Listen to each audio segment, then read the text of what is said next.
So before going into the agenda, I will give you a quick brief as to what is expected as part of ISACA examination, how it is framed in, what is their expectation, so that you can frame your mind accordingly. So ISACA, CISA is Certified Information Systems Audit. So this is one of the certification which is globally recognized for information systems audit. So the beauty of CISA is that it is not just restricted to people who are in IT. So you can find a good blend of people who are from finance or from IT or from GRC who take up this certification. That's the beauty of this certification. Me myself as well, a chartered accountant. I mean, why I picked up CISA is that we as such from a finance background are good at finance audit, but how can we do a systems audit is what we want to learn about, where we end up in doing certifications related to CISA, which gives a fair idea. So you can find a lot of aspirants with good blend of it. It is not restricted to IT or related to finance. It is good blend. People come with different background and different expectation. Now, what is CISA? Who can pick up CISA? More of people who are interested in information systems audit, internal audit, SOX controls, SOX related certifications can pick up CISA. The testing authority is ISACA, which is a US based institution. Um, and CISA, how the exam is conducted. Exam is conducted throughout the year. It is an objective based examination where it is a 150 questions, and you are expected to score at least 450 points out of 800. So that is expectation. 150 questions, you will have each question with four options. And it is not adaptive testing, meaning you can come back to and review the questions. It is not that you cannot come back to the previous question and review. So 1 to 150 tab will be available. So you can pick up the questions, you can go back and forth before you submit the end the examination. It is an objective based examination where you'll be given points for the right answers. If you answer it wrong, your points will be zero, so there is no negative marking per se. The exam is for 4 hours examination. At the end of the examination, you will be aware of the result of the examination, whether you have cleared or not cleared. After which, if you have cleared, well and good. If you have not cleared, and in I mean in both the scenarios, you will get your official results from ISACA in 10 business days. So once you submit the examination, within 10 business days, you will get your official scoring from ISACA. The results per se will not change; it will remain the same. But the point is, in the official results, you will get what is the domain-wise scoring that you have got. So ISACA, CISA, you have 5 domains in total. Each of the domains, where do you stand from ranking from 250 to 800? Where do you stand? What is your scoring? So that you will be aware as to what is your weak area, what is your strength area, so that you can plan your next attempt. If you haven't cleared, if you have cleared, doesn't make much relevance on the marks or points. Cleared is cleared. Let it be 450 or 4 or 500, you have cleared. For people who aren't successful, so this will give you a fair idea as to where do you stand in each of the domains, so that you can plan your next attempt accordingly. So that is the brief about CISA exam. As such, it will cost around $750 per attempt. If you have cleared, well and good. If not, you need to repay. Okay, so that is on. And on the yearly maintenance fee, you have to pay around 40 to $50, I guess. $40, they have recently increased to 45, I guess. So that is the yearly maintenance fee that you need to pay after you qualify as a CISA. Okay, so that is the brief about CISA. These are the 4 topics that we'll be covering. First, to start off with, what is an audit process? What is an audit? How an audit is conducted? To give a brief idea as to what is the audit overview as such, what is an audit? So, audit meaning, as in an auditor. Auditor is called as an auditor, IS auditor, information systems auditor. The person who is getting audited is called as the auditee. For example, the organization or the company or the enterprise which is getting audited is what is called as an auditee. So normally the auditors will be appointed as part of the board meeting by the board of directors. So they will be appointed by the board of directors in the meeting with a set scope. So that's how the auditor is getting appointed, this auditor, once he gets appointed, he has to accept the assignment. So auditor will give an acceptance letter that he has accepted the assignment. Once that is done, there are three stages to the audit: planning for the audit, fieldwork and documentation, then reporting and follow up. So predominantly it covers three process. What is an audit? Audit is basically, as an auditor, you are verifying the documents that is provided during the course of an audit, let it be a hard copy or soft copy or a system oriented. So you verify those documents which were published during the course of an audit, and you provide your opinion as part of the audit report. So that is what is called as an audit. Now what we do as part of the planning process: so as part of the planning process, so you are appointed in the board meeting by the board of director, and you accept the assignment as to yes, you are going to conduct an audit. Now you have to plan for it. What is planning?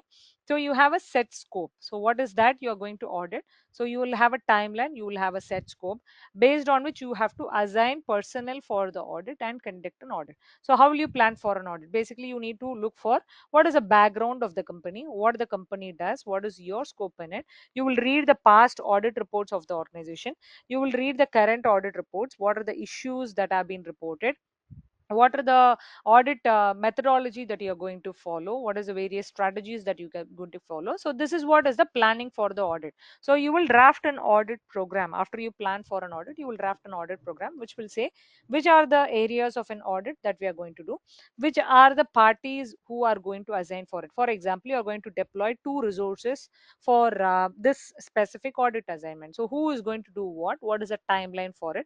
So you will have a planned date, you will have a actual as and when you conduct. So this is what is part of the planning process. It is like a pre-work before you start off with the work. So that is what will be covered as part of the planning process. Then you do the field work and documentation. So what is that? This is a very important stage as part of the audit, because you will be collecting evidences during the course of an audit. So collecting evidences meaning having an interview with the personnel, verifying the documents that are published, so reporting to the respective audit committee members. So fieldwork and documentation is predominantly driven by collecting evidences which will substantiate you to form an opinion that needs to be reported as part of the audit report. So thereby whatever you report as part of audit report in the next stage, it should be supported by proper evidences that is collected during the documentation stage. So this is the lengthier stage. Normally it will take a long time. So this will be done by the auditor with the resources or the assistance they have, and this will be evaluated then and there. For example, you collect some evidences, you have some queries that will be discussed with the audit committee meeting or audit committee members, then that will be documented as part of the fieldwork stage. So that is the second stage of it. After you plan for it, you conduct the course of an audit that needs to be reported in a proper audit report format, right? So that is the reporting stage, where you are going to report as part of the audit report on your observations, on your recommendations, what are the various adverse comments you have. So basically that is just drafting or summarizing whatever you have done during the fieldwork stage. So that will be documented as part of the reporting stage. There are certain standard report format that needs to be followed, that is published by ISACA. ISACA is the governing authority, right? ISACA has given a standard format or template which needs to be which needs to be mandatorily part of an audit report. So that is given. So you have to do a reporting. So audit reporting is a stage like a closure of an audit. You report it, but after that there will be some follow-up action points. For example, there are some observations which are adverse, so that has to be followed up and should be ensured that that is closed during the next audit cycle. So that is what is the formal process of an audit. Each stage, obviously there is in intricate details of it which needs to be discussed, but this is how the overall audit progress or audit process will function in an organization.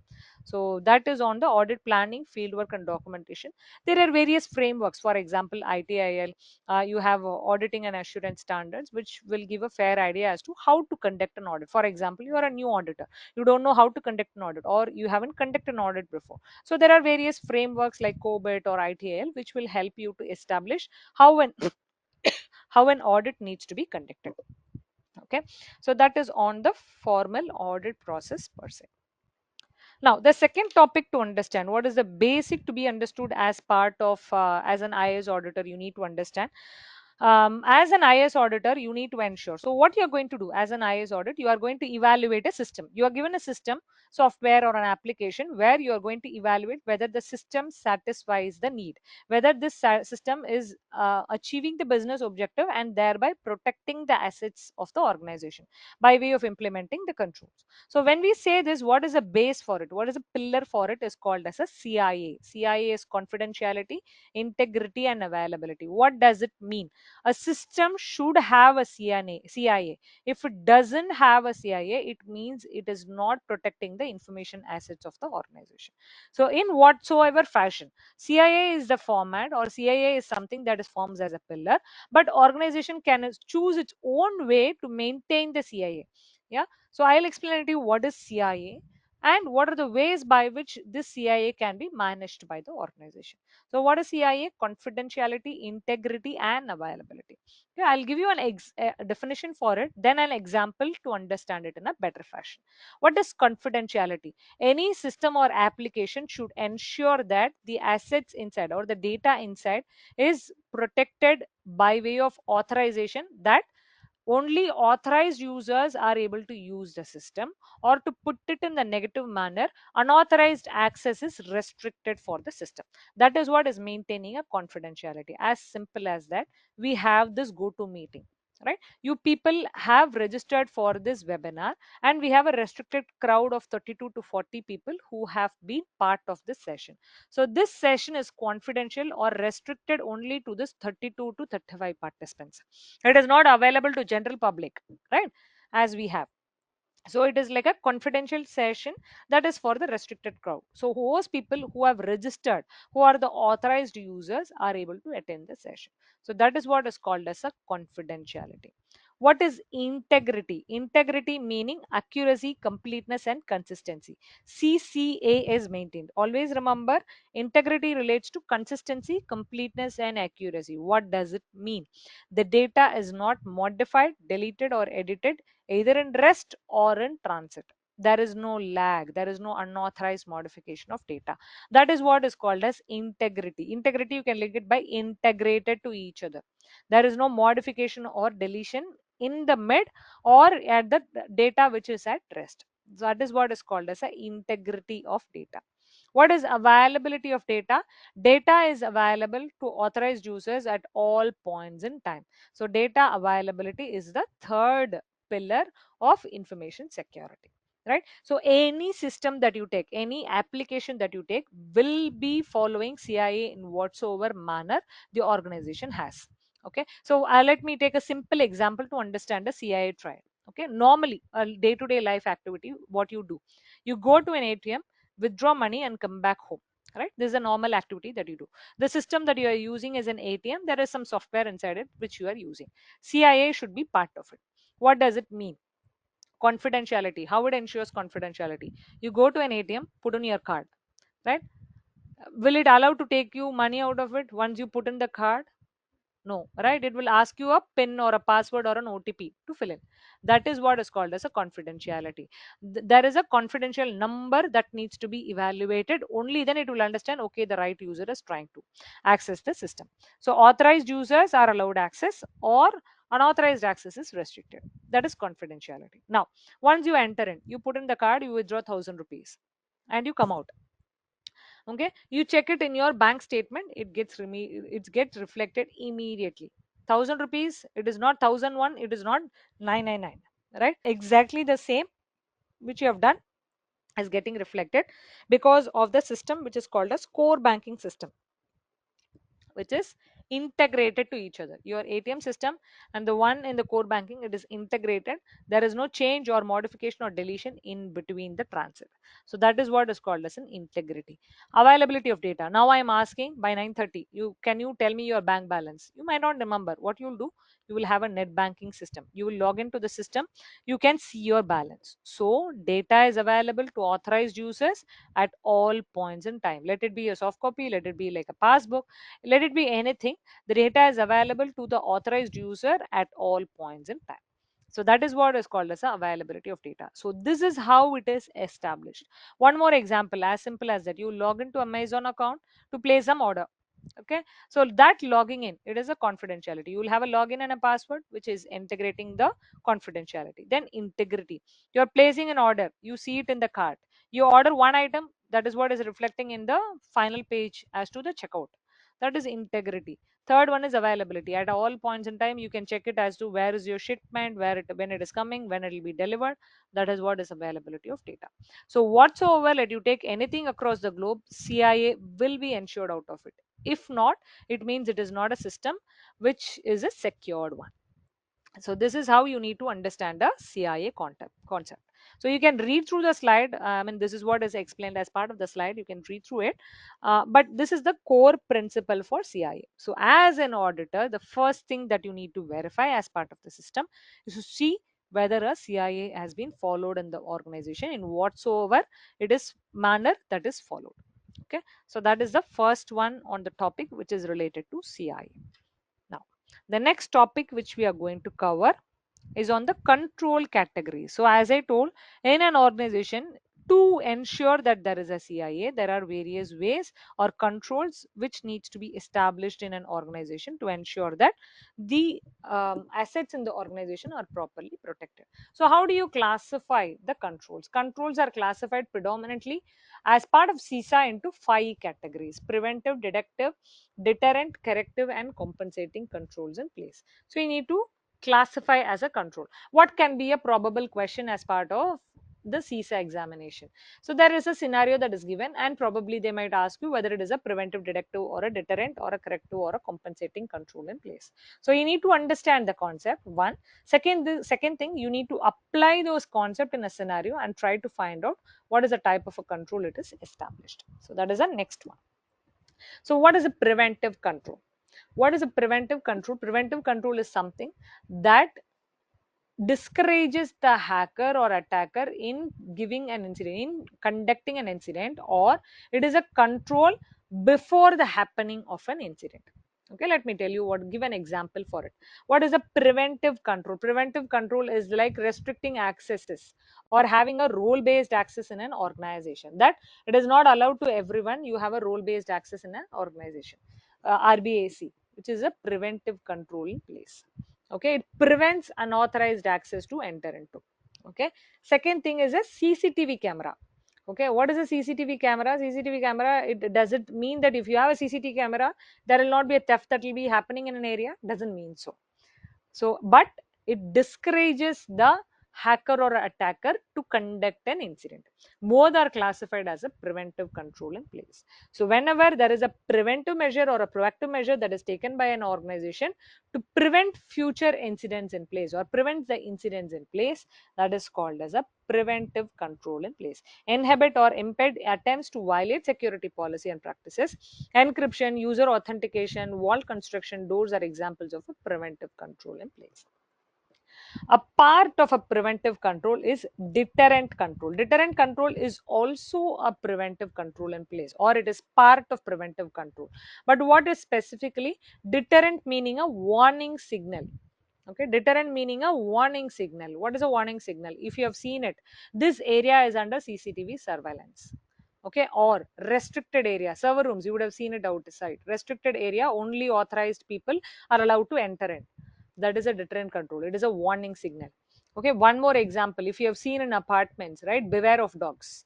It means that it gives a warning signal. If a thief is trying to enter, at least he will think twice that there are dogs inside. Right? Simple example. Another one is like you log into your Gmail account or any account for that matter.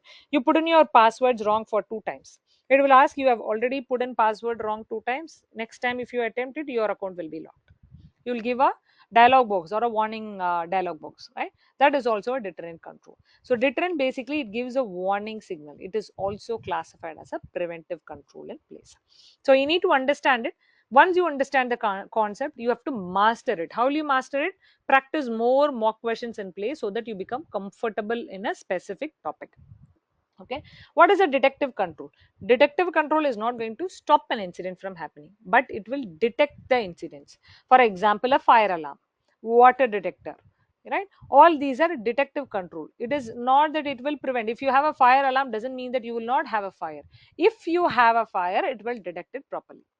As simple as that. As an audit, when you have an audit, it is not going to stop anything from happening. If there is any discrepancy, that will be found out during the course of an audit. That is what is called as a detective control in place. So provides warning of violation or attempts of security policy without inhibiting or impeding the questionable actions. Audit trail, intrusion detection system. Intrusion detection is going to detect any intrusion. It does not stop the intrusion. Checksums are examples of a detective control. So we discussed on preventive, deterrent, detective. What is a corrective control in place? Exactly opposite to a preventive control. It is a reactive measure. Some incident has already happened. Now this is a correction related to it. It is a remediation from a incident. It is a learning from an incident. Or anything related to BCP, DR, backup can as well be classified as a corrective control in place. Okay, so that is corrective control. Data backup, error correction, automated failover. That is a learning. Okay, so take the same example for CISA, for all the three or four. Preventive control, what is that? You can take, you can practice more questions, read a manual twice, practice more mock questions before taking to the examination. That is a preventive measure. What is a corrective measure in place? Corrective measure is you take the examination, you fail at the examination, then you take corrective measures based on which you see the domain wise score, then based on which you are now making a corrective control in place. That is what is called as a corrective control. Remediation from a failure. What is a compensating control in place? Compensating control is that all these controls will come with an extra cost, right, to an organization. Bigger MNCs, bigger companies can afford on this extra cost of a control in place to ensure that they are following a security policy. Okay, for example, take a segregation of duty. Segregation of duty meaning the organization's job or duties needs to be segregated with multiple people so that there is less chance or probability of a fraud. Imagine that one person is handling end to end of the process. The probability of fraud or mishandling is higher. So in SOD, what we do, we segregate the duties between multiple personnel so that there is less chance of a fraud. Okay, but in an MNC, this is possible. In a smaller companies, right, this may not be practically possible to segregate the duty because it comes with an extra cost. So what we can have, I want to follow a security policy of SOD, but I am stuck in between. I need to have an extra cost. So what will I do? So that is what is called as a compensating control, meaning the original control could not be effective because of multiple reasons. Now we have a compensating control in place to make the original control effective. In the same example for SOD, I am not able to have different personnel for different job, but what I can have, I can have one person to do the entire job end to end, and I will have a oversight person in place to review his job. For example, a manager who will be oversighting all the job that is done by this person. So instead of having a 10 or 5 people in place, I'm just having 2 people in place to verify, or having a oversight control in place. So that is what is called as a compensating control. It compensates the failure of the original control, offsets a deficiency or weakness in a control structure of an enterprise, often because the baseline control could not be met a stated requirement due to legitimate reason or a business constraint. Placing unsecured system on isolated network segments with a stronger perimeter, adding third-party challenge response mechanism to device that do not support individual login are examples of compensating control, while not directly addressing the vulnerability but makes it harder to exploit them. Okay, so this compensates the original control. It may not be as effective like a preventive control in place, but it is like a mediocre. It is not addressing a vulnerability. It is, leaving it. So it is a midpoint. It is not a preventive, it is not a corrective, it is somewhere in between. So those are the control categories. So understand each of the control, practice mock questions related to it to make yourself comfortable related to it. Okay. The next one, so what is a sampling methodology? So what is basically a sampling? Before we move on to what is a sampling methodology, what is basically a sampling in an organization, right? An auditor, as I told, they start with the process, they have a scope in place. Now they are starting or executing the audit. right? So once they execute it, they have a time constraint, they have a resource constraint. It is not that they can verify 100% of it, right? So basically an auditor conducts an audit for 1 month or so maximum to verify the entire 12 months. So imagine a transaction for 12 months has happened, whereas the auditor is given only 1 month of time to verify everything. And as such, an auditor cannot verify 100% of it. So what as an auditor they do, they pick up samples from the organization system, which they will verify it. So based on the samples that were picked in, they form an opinion as to how it overall looks like in the organization. Now, what is the way or manner as an auditor can pick up the sample? So there are multiple ways as to how an auditor can pick up samples. Here we are briefly discussing on two ways of an approach, which is called as statistical sampling and non-statistical sampling. Okay, what is a statistical and non-statistical sampling? So basically sampling is used when time and cost constraint the ability to test all the transactions are even. Evidence sampling is applicable, is applying a procedure to less than 100% of population. So we couldn't verify 100%. So we are verifying less than it to form an opinion person. So there are two approaches, statistical, non-statistical. What is a statistical sampling? Statistical sampling is called as a objective based method. It is a non-judgmental sampling, meaning there is no judgment involved. What does that mean? So statistics is based on a criteria. You can set your criteria or parameter. For example, we are having samples 1 to 100. I'll pick up every 10th. Okay, I want to cover 10% of overall population. I'm covering 1, 10, 20, 30, 40 till then till 100. So I have 10 samples in place. I'm covering 10%. So you can objectively quantify how you have picked up a sample. So you have a statistics, you have a parameter, right? Or you can say that first 10 I'll verify, 1, 2, 3, 4 up to 10 I'll verify. I'm covering. Or you will verify last 10. So you can objectively define your sample size. What is called as a sample size? The number of items or samples that you are picking up from the total population. So in our example, total population is 100, 10 is the sample size. So when you are able to objectively quantify as to how you have picked up a sample, that is what is called as a statistical sampling. Ashwini is an auditor, another person is an auditor. If they go for statistical sampling with the same parameter, the answer will be the same, right? Anyone who is picking up multiples of 10 will pick up only 1, 10, 20, 30. Let it be X or Y or Ashwini, they will pick up it. So it is objectively defined. You have an objective based question in CISA. What does it mean? Question number 1, A, B, C, D is given. It is an objective based examination. Only one right answer. Let it be Ashwini or Prab or Akash who answers it. Answer remains the same. There is no change. That is why it is called as a objective based question. Okay, that is what is called as a statistical sampling. Uses a objective method to determine the sample size and the selection criteria. Now, what is a statistical sampling? It is a judgmental sampling which will not remain constant across the auditor. It involves judgment. Ashwini had a bad experience that in a prior audit, the last five samples or the sample of 80 to 85 were went wrong last time. Yeah, or the transaction that happens in mid of the month is going wrong. This is the intrusion or this is the learning from the past audit.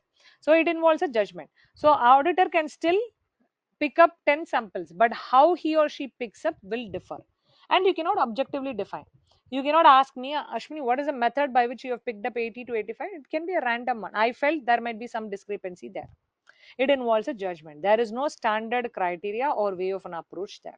I picked up, I thought 70, 80, 90 can be wrong. I've picked up the sample. 73, 65, 95, I have picked up the sample. Because I feel that these can be a wrong one or there can be issues related to it. That is what is called as a non-statistical sampling, where you cannot objectively define as to how you have picked up a samples. Uses the IS auditor's judgment to determine the sample and the selection criteria. So this is what is called as a statistical and a non-statistical sampling. There are various other methods for sampling as well.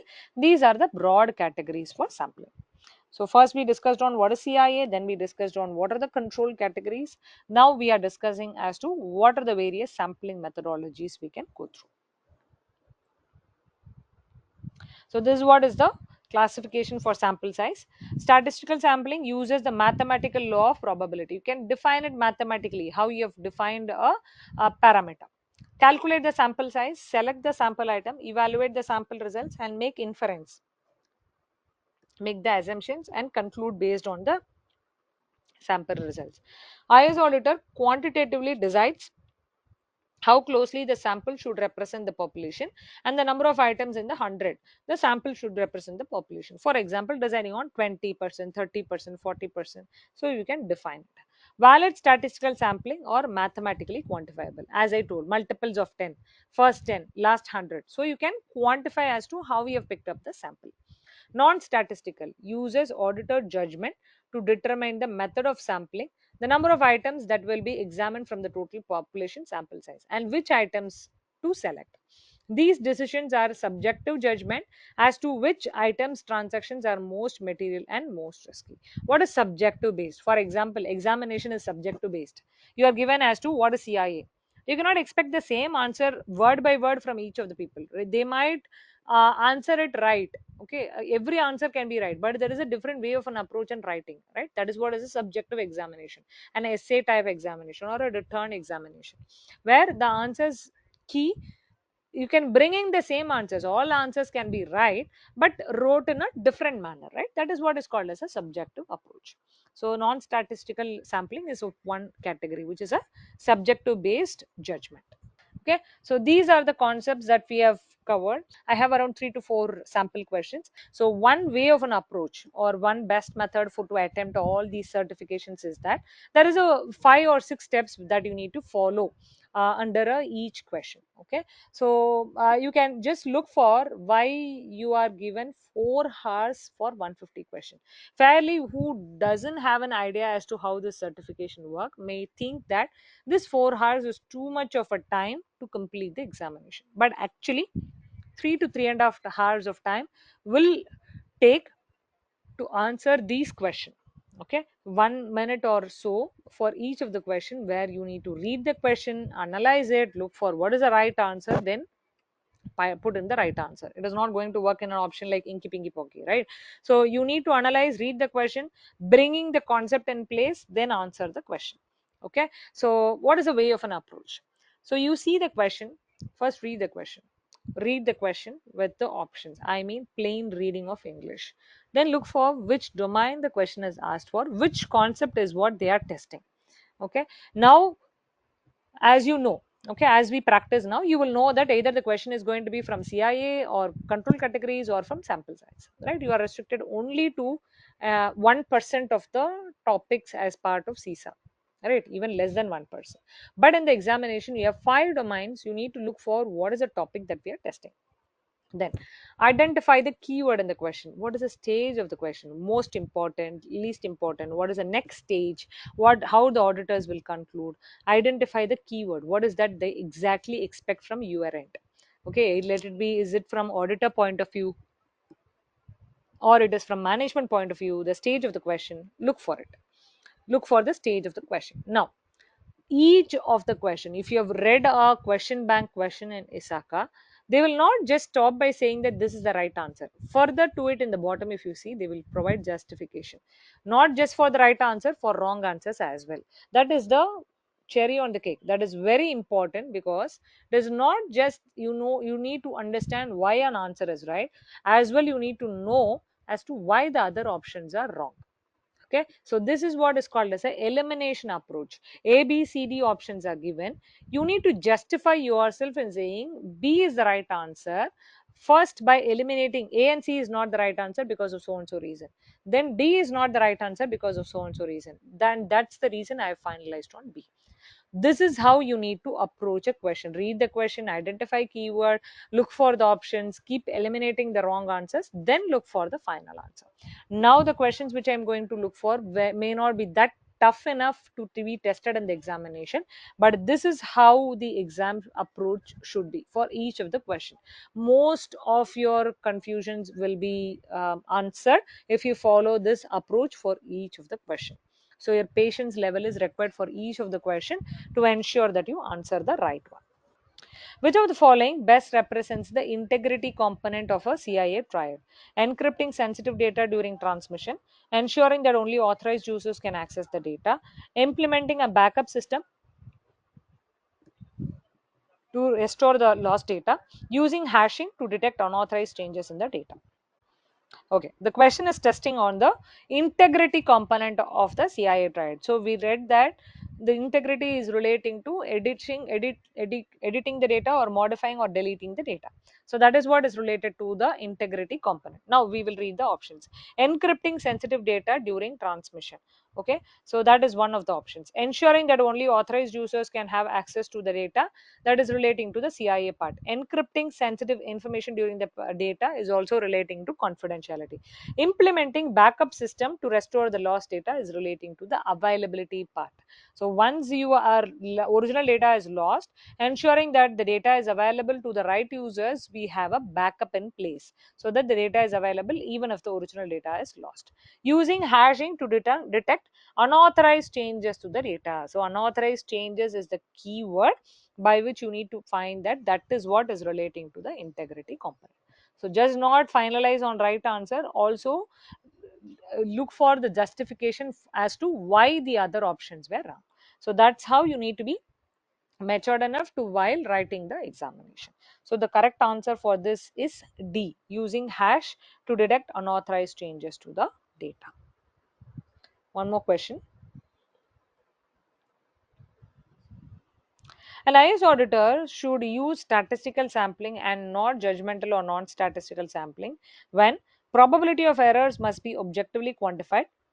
Auditor wishes to avoid sampling risk.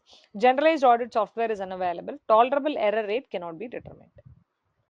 Yes, now we read and understood that statistical sampling is a non-judgmental sampling. You have a objective in it. So it should be objectively quantified, then it is a statistical sampling. You have a set parameter or criteria in place where you need to define.